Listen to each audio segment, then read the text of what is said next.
Okey, selamat petang dan salam sejahtera saya ucapkan kepada semua pelajar. Okey, jadi topik PDPR kita pada hari ini adalah karangan ulasan. Jadi hari ini kita akan belajar mengenai cara-cara untuk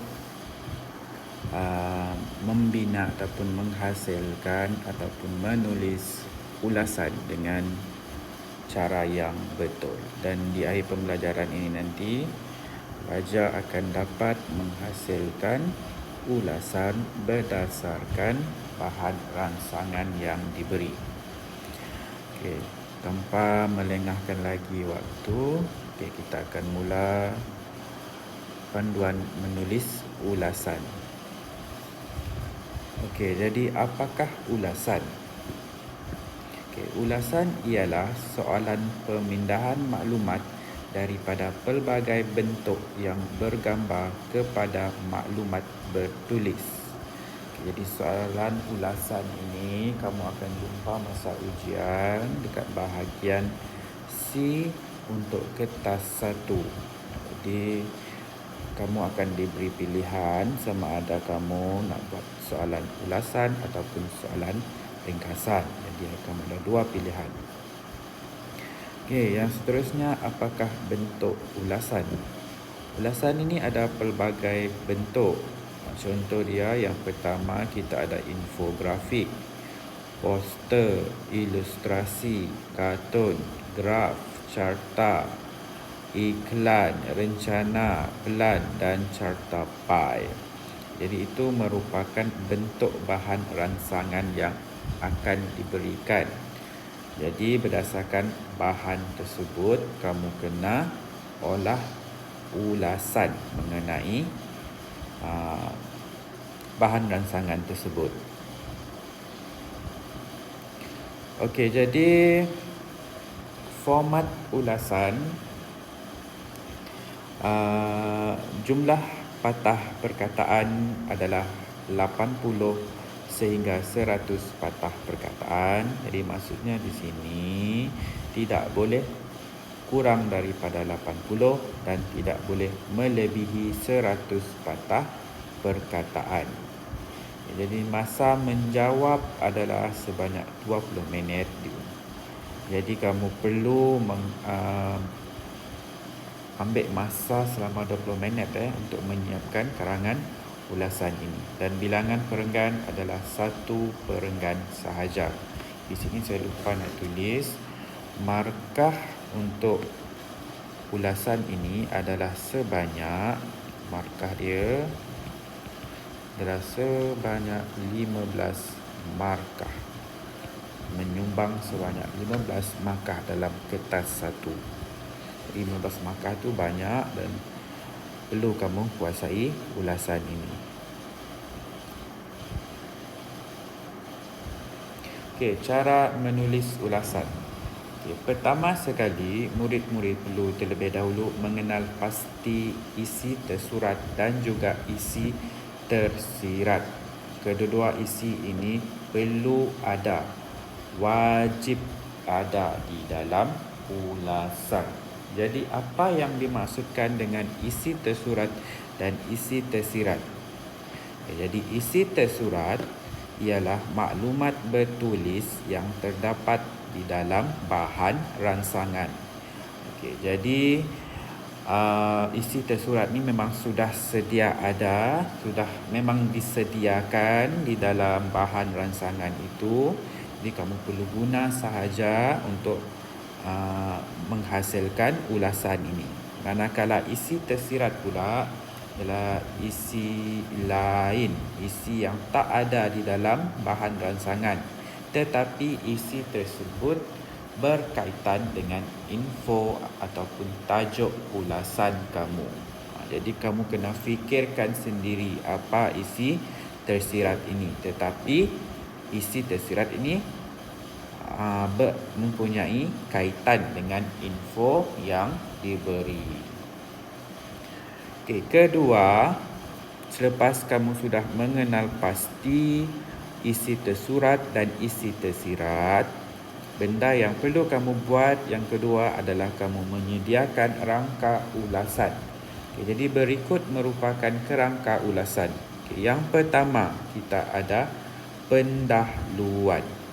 Okay, pendahluan di sini kamu perlu tulis satu ayat pernyataan tentang tajuk yang dibincangkan berdasarkan kepada bahan rangsangan yang telah diberi. Jadi kamu perlu tulis sekurang-kurangnya satu ayat satu ayat yang ringkas. Tak perlu ayat yang panjang, ayat yang ringkas sahaja untuk pendahuluan ini. Kemudian barulah kamu akan masuk ke isi yang tersurat, iaitu seperti yang saya bagi tahu tadi, isi ataupun maklumat yang terdapat di dalam bahan rangsangan. Kemudian barulah kamu akan mula menulis isi tersirat, iaitu isi yang tidak terdapat di dalam bahan rangsangan, tetapi isi tersebut berkaitan dengan maklumat yang diberi. Okay, dan yang terakhir, kamu akan menulis ayat untuk penutup bagi ulasan itu. Okay, jadi untuk bahagian penutup, kamu hanya perlu menulis satu ayat sahaja bagi merumuskan keseluruhan ulasan. Okay, setelah selesai menulis ulasan, dah habis kamu tulis ayat pendahuluan, ayat isi tersurat, ayat isi tersirat dan ayat penutup, catat jumlah perkataan dan jumlah perkataan tadi saya bagi tahu adalah antara 80 hingga 100 patah perkataan. Okey, kita tengok dekat bahagian pendahuluan macam mana kita nak buat ayat pendahuluan untuk ulasan ini. Ayat yang ditulis mestilah membincangkan tema atau mesej dengan ringkas, gramatis dan tepat. Di sini ayat pendahuluan kamu itu mestilah berkaitan dengan tema ulasan kamu. Jadi tema ayat tu akan memberi mesej yang ringkas tetapi gramatis dan juga tepat. Okay, yang kedua, ayat yang ringkas dalam bahagian ini lebih menarik kerana dia dapat menyampaikan mesej dengan jelas. Okey, jadi untuk panjang patah perkataan dia pula, kalau boleh panjang pendahuluan kamu hendaklah tidak melebihi 15 patah perkataan Dan juga kamu boleh selitkan sekali contoh ayat contoh pula. Kamu boleh selitkan sekali peribahasa dan cogan kata. Di sini ada sebab kenapa kita boleh selitkan juga peribahasa dan cogan kata. Kerana kalau peribahasa dan cogan kata ini dia dikira sebagai satu patah perkataan sahaja jadi kamu boleh selitkan. Kalau kamu tahu ada peribahasa yang berkaitan dengan tajuk ulasan tersebut, kamu boleh selitkan sekali di dalam ayat pendahuluan. Ataupun cogan kata, kata-kata hikmah yang kamu tahu, kamu boleh selitkan sekali di dalam ayat pendahuluan itu. Okey, jadi di sini saya ada bagi contoh ayat pendahuluan. Okey, jadi seperti yang saya bagi tahu tadi, ayatnya adalah ayat yang membincangkan tema ataupun mesej dengan ringkas. Okey, jadi contoh ayat pendahuluan di sini adalah banyak faedah yang kita peroleh daripada amalan membaca kerana membaca jambatan ilmu. Kalau kamu boleh lihat dekat sini, saya selitkan sekali dengan cogan kata. Di sini saya selitkan dengan cogan kata membaca jambatan ilmu. Jadi kalau membaca jambatan ilmu ini baru dikira sebagai satu patah perkataan. Kalau kamu kira 1, 2, 3, 4, 5, 6, 7, 8, 9, 10, 11. Baru 11 patah perkataan untuk bahagian pendahuluan dia. Okey, seterusnya adalah bahagian isi-isi penting. Okey, jadi anda dicadangkan agar menulis sekurang-kurangnya 3 isi tersurat dan 3 isi tersirat yang mengandungi contoh atau huraian. Mengandungi contoh atau huraian ni maksud dia adalah ayat contoh ataupun ayat huraian, di mana contoh ataupun huraian ini menyokong tema ataupun tajuk yang diberikan. Jadi untuk bahagian isi-isi penting perlu ada sekurang-kurangnya 6 ayat. 6 ayat di mana perlu ada 3 isi tersurat dan juga 3 isi tersirat. Jadi ada 6 poin dekat situ yang kamu kena tulis di dalam bahagian isi-isi penting. Okey, di sini saya ada bagi contoh. Okey, jadi contoh dia, tajuk ulasan itu adalah berkaitan dengan kepentingan budaya membaca. Jadi isi tersurat yang sudah ada di dalam bahan rancangan adalah pembacaan dapat mencerdaskan minda. Jadi untuk isi tersirat, saya boleh nyatakan di sini apa impak kalau pembacaan tadi dia dapat mencerdaskan minda. Bagaimana dia boleh mencerdaskan minda? Jadi ayat saya boleh berkaitan dengan ayat kesan daripada isi tersurat tadi. Jadi di sini saya letak, tahukah anda individu yang banyak membaca dapat menangani masalah dengan mudah, rasional dan menepati sasaran lantaran ketajaman mindanya. Jadi di sini saya telah letak ayat kesan ataupun ayat huraian di mana saya telah menghuraikan bagaimana pembacaan itu dapat mencerdaskan minda seseorang. Seterusnya kita akan tengok. Okey, tadi sebelum tu beginilah cara dia kamu nak buat untuk isi tersurat dan isi tersirat. Kalau boleh perlu ada satu ayat untuk isi tersurat, kemudian satu lagi ayat untuk isi tersirat. Jadi total ayat kamu akan jadi 6 ayat untuk bahagian isi-isi penting. Okey, seterusnya kita akan tengok bahagian penutup. Bahagian penutup ini anda boleh menyertakan satu perkataan yang memberikan maksud penulisan karangan ulasan akan berakhir. Dalam erti kata yang lain adalah penanda wacana untuk bahagian penutup yang kamu boleh selitkan sekali. Okey, sebelum tu tadi untuk bahagian isi ni juga pun kamu boleh guna penanda wacana.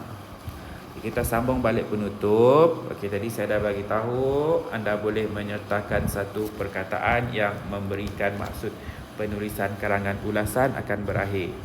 Itu dalam erti kata yang lain seperti yang saya cakap tadi adalah penanda wacana untuk bahagian penutup. Jadi salah satu daripadanya, yang pertama kita ada tegasnya. Kemudian kita ada didaksinya. Kemudian kita ada kesimpulannya. Yang ni kita selalu dengar, kesimpulannya.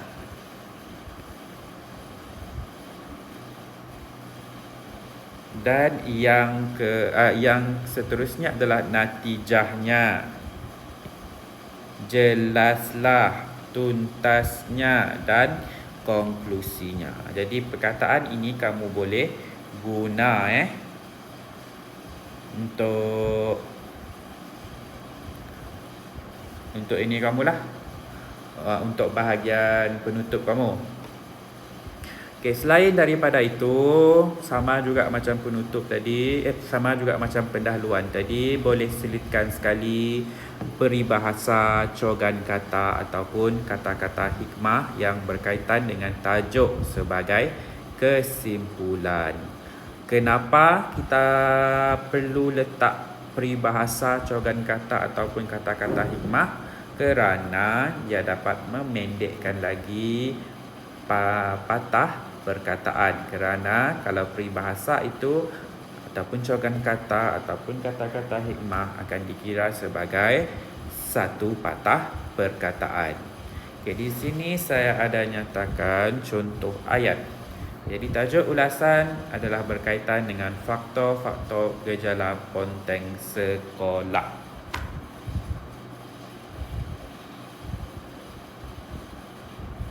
Okay, jadi ayat penutup dia, ayat saya guna penanda wacana. Kesimpulannya, gejala ponteng sekolah merugikan semua pihak.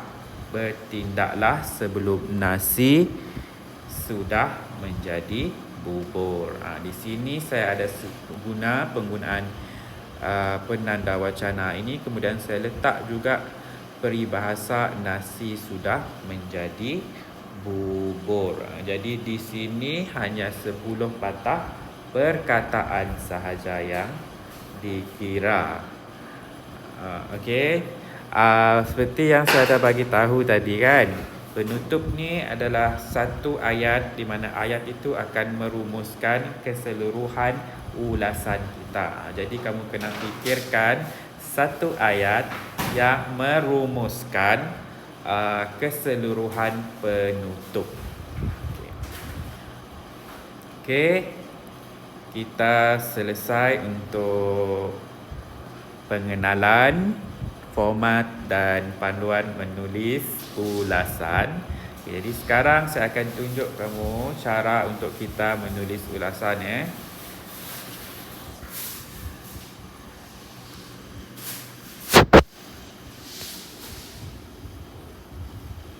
Okey, jadi ulasan ini adalah, kalau kamu boleh lihat dekat situ, adalah berkaitan dengan kemalangan jalan raya. Jadi kemalangan jalan raya, macam inilah bentuk ulasan .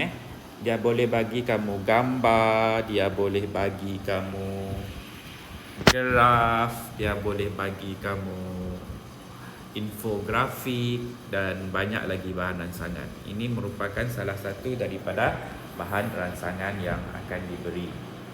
Okey, jadi kamu kena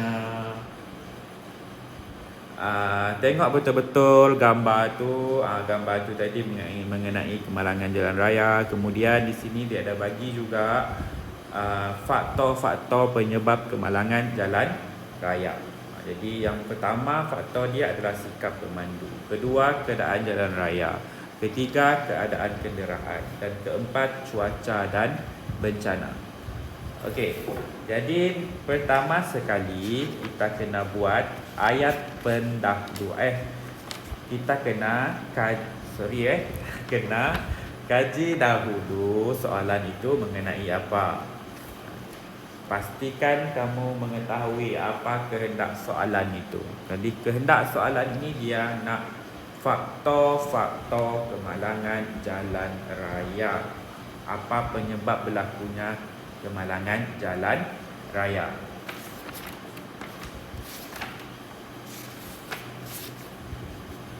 Okey, jadi selepas selesai kita menganalisis soalan, kita perlu buat kerangka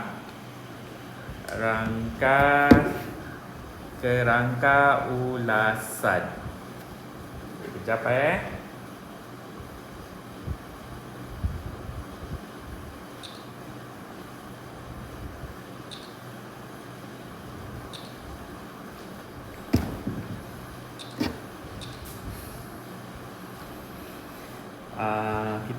kita perlu buat kerangka ulasan. Okey, jadi yang pertama kita kena fikirkan dahulu ayat pendahuluan. Okey, ayat pendahuluan.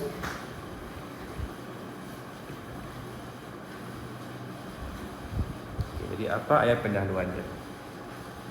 Jadi bahan grafik ini, gambar ini adalah berkaitan dengan kemalangan jalan raya. Jadi saya nak buat tadi saya dah bagi tahu ayat pendahuluan itu menyatakan tema ataupun mesej secara ringkas. Jadi ayat pendahuluan saya akan buat macam ni. Kes kemalangan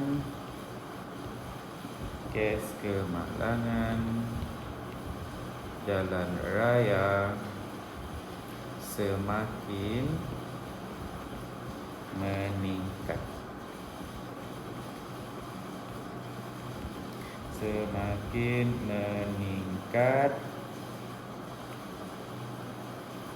Hari demi hari. Nokta. Kemudian kita dah selesai ayat pendahuluan. Tak perlu panjang. Ayat yang ringkas dan padat dan menggambarkan tema dan mesej yang cuba disampaikan di dalam karangan ulasan. Okey, seterusnya kita tengok pula untuk bahagian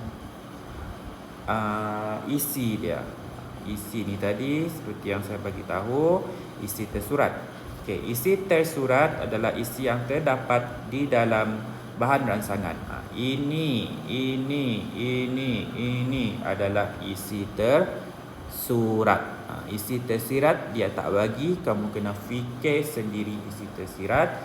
Tetapi isi tersebut haruslah mempunyai kaitan dengan info yang diberi. Isi, untuk bahagian isi. Jadi yang pertama adalah sikap pemandu. Sikap pemandu. Ini saya boleh letak sikap pemandu melanggar peraturan. Melanggar peraturan. Ini adalah isi tersurat. Kemudian isi tersirat dia saya boleh nyatakan sebagai huraian kepada isi tersurat ini. Saya boleh nyatakan pemandu yang memandu kenderaan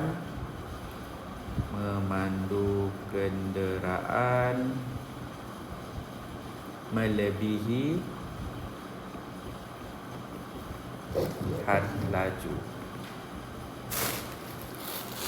dan mereka ini bersikap mementingkan diri sendiri.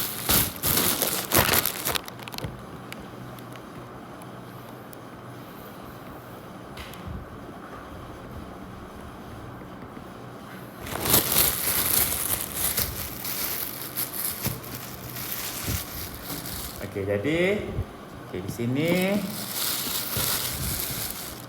bahagian ini tadi adalah isi tersurat. Ini pula adalah isi tersirat. Ini pula adalah isi tersirat. Jadi saya boleh nyatakan contoh ayat dia, antara punca kemalangan jalan raya ialah sikap pemandu yang melanggar peraturan jalan raya. Mereka memandu melebihi had laju dan bersikap mementingkan diri sendiri. Contoh sikap mementingkan diri sendiri, mereka menggunakan lorong kecemasan. Kemudian kalau berjalan kaki pula enggan menggunakan jejantas. Benda macam ni dia boleh menyebabkan kemalangan jalan raya. Yang kedua pula adalah struktur keadaan jalan raya. Keadaan jalan raya Okey, jadi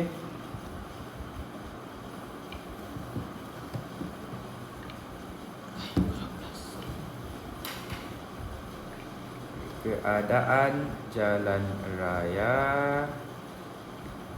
Ini adalah isi tersurat. Kemudian isi tersirat dia, saya boleh menyatakan bagaimana keadaan jalan raya itu yang boleh menyebabkan kemalangan. Contohnya, jalan yang sempit, jalan yang berlekuk-lekuk,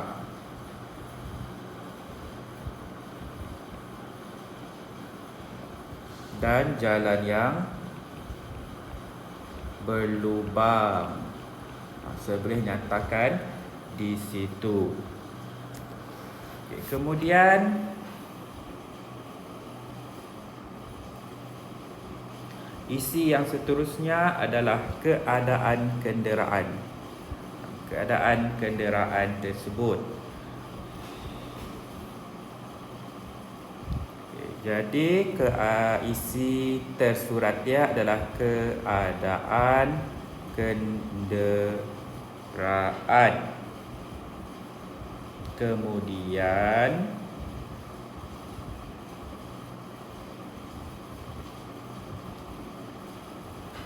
keadaan kenderaan, kemudian saya boleh nyatakan isi tersirat dia adalah kenderaan yang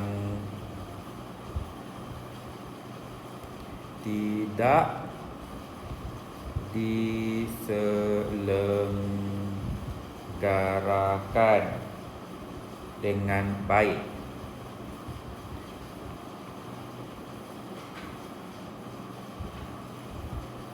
Contoh dia adalah kalau kenderaan kita tidak diselenggarakan dengan baik, brek pun akan kurang berfungsi. Brek kurang berfungsi. Jadi kalau brek kurang berfungsi, ini akan menyebabkan kemalangan berlaku. Okey, seterusnya adalah isi yang keempat. Isi yang keempat adalah cuaca dan bencana alam.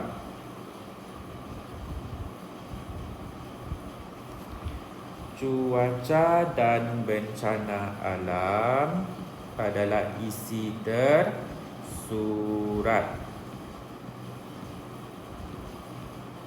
Kalau isi tersurat ini, saya boleh nyatakan bencana alam. Kamu nyatakanlah contoh bencana alam yang ada. Contoh dia adalah bencana alam seperti tanah runtuh, banjir, dan jerebu. Secara tidak langsung boleh menyebabkan kemalangan jalan raya berlaku. Jadi itu adalah untuk isi yang keempat. Isi yang keempat, isi tersurat dia adalah cuaca dan bencana alam. Kemudian kamu nyatakan untuk isi tersirat, bencana alam seperti tanah runtuh, banjir dan jerebu boleh menyebabkan secara tidak langsung berlakunya kemalangan jalan raya. Okey, bahagian terakhir adalah kita perlu buat ayat pula untuk penutup. Okey, ayat penutup saya buat dekat sini Okey, ini ayat penutup.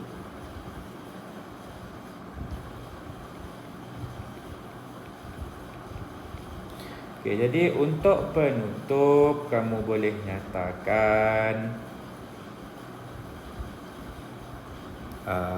kemalangan jalan raya dapat dielakkan.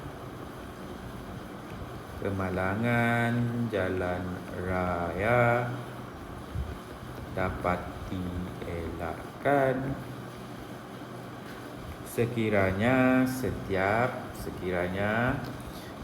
setiap individu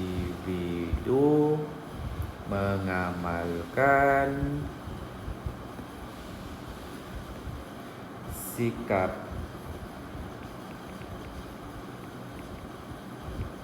pandu, cermat, jiwa selamat. Nota. Jadi saya telah guna cogan kata di sini, pandu, cermat, jiwa selamat. Dan ingat untuk bahagian penutup adalah ayat yang merumus secara ringkas ulasan yang telah kamu hasilkan. Jadi di sini saya guna kemalangan jalan raya dapat dielakkan sekiranya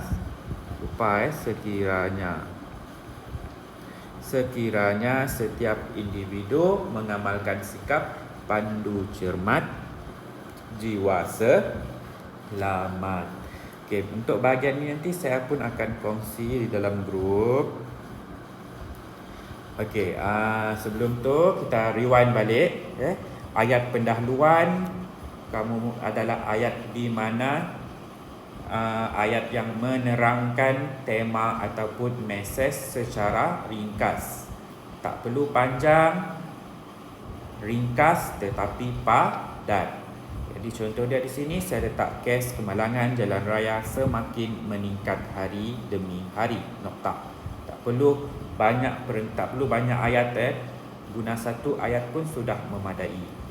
Okey, yang seterusnya adalah bahagian isi. Bahagian isi pertama, kalau sudah ada maklumat seperti ini adalah isi tersurat. Jadi pertama kamu nyatakan isi tersurat. Jadi contoh di sini. Okey, sebelum tu jangan lupa guna penanda wacana. Jadi dekat ayat ni kamu boleh nyatakan antara punca kemalangan jalan raya ialah sikap pemandu yang melanggar peraturan jalan raya. Di sini kamu boleh nyatakan isi tersirat dia. Selepas isi tersurat, kamu nyatakan isi tersirat pula. Jadi contoh dia di sini, kebanyakan pemandu memandu kenderaan melebihi had laju dan mereka bersikap mementingkan diri sendiri. Contoh dia adalah dengan menggunakan lorong kecemasan, manakala pejalan kaki pula enggan menggunakan jejantas.